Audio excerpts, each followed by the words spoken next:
the Selecao have a decent chance of tasting continental glory this summer if they play to their full potential. Although England and France must be seen as favourites, it wouldn't be a reach to place Portugal in the next crop of teams most likely to lift the Euro 2024 trophy in Germany this summer.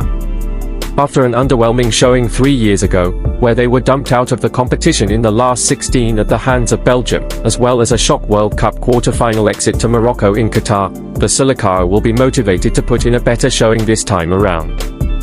Fernando Santos left his post following the defeat to the North African side, with Roberto Martinez stepping into the hot seat in his stead. The former Belgium boss was not a universally popular choice, but he's done an impressive job thus far, as his side won each of his opening 10 games in charge.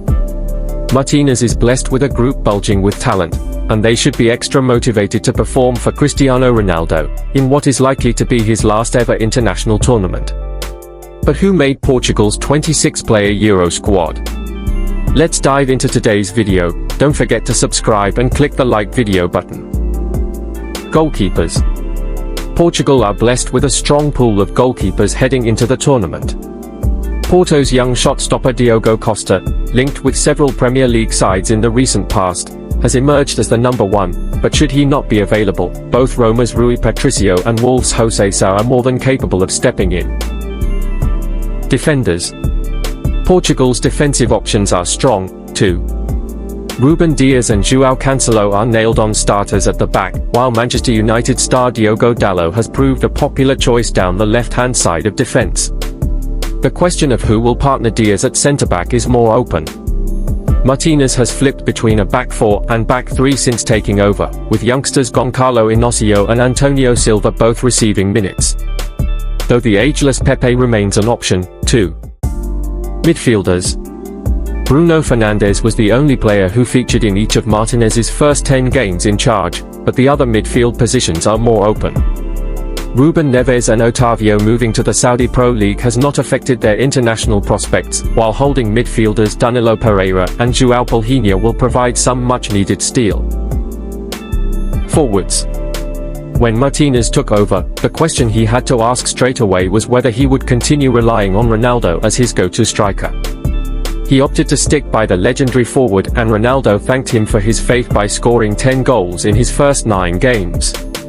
Bernardo Silva has been another mainstay of Martinez's attack, with João Felix and Rafael Leo also featuring regularly. Diogo Jota and Goncalo Ramos, meanwhile, provide vital depth. Expected starting lineup. Costa seems to have the goalkeeper spot nailed down, with Dias, Dalot and Cancelo certain picks in defence. It's a coin toss for the other centre-back position, but Inacio probably has the edge at the time of writing. Palhinha should slot into defensive midfield, flanked by Fernandes and one of Otavio or Vitinha. There's no prizes for guessing who'll be leading the line, with Bernardo playing down the right.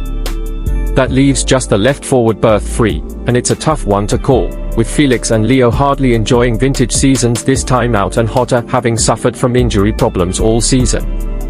The expected starting lineup with a 4-3-3 formation could include Costa, Cancelo, Dias, Inacio, Dalot, Palhinha, Otavio, Fernandes, Bernardo Silva, Ronaldo, Felix. Notable absentees. Pedro Gonçalves has been tearing up the Primeira Liga for several seasons, but Martinez refuses to entertain the idea of calling him up, much to the chagrin of Sporting CP boss Ruben Amorim. Gonçalves is an unlucky player, because the competition for his position is very high, he explained to O Jogo recently.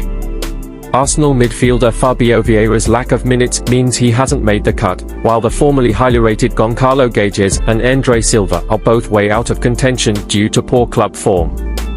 Rafael Guerreiro, meanwhile, misses out after suffering a late-season injury at Bayern Munich, while Manchester City's Matheus Nunes is arguably the biggest name not to make the cut after struggling to break through under Pep Guardiola.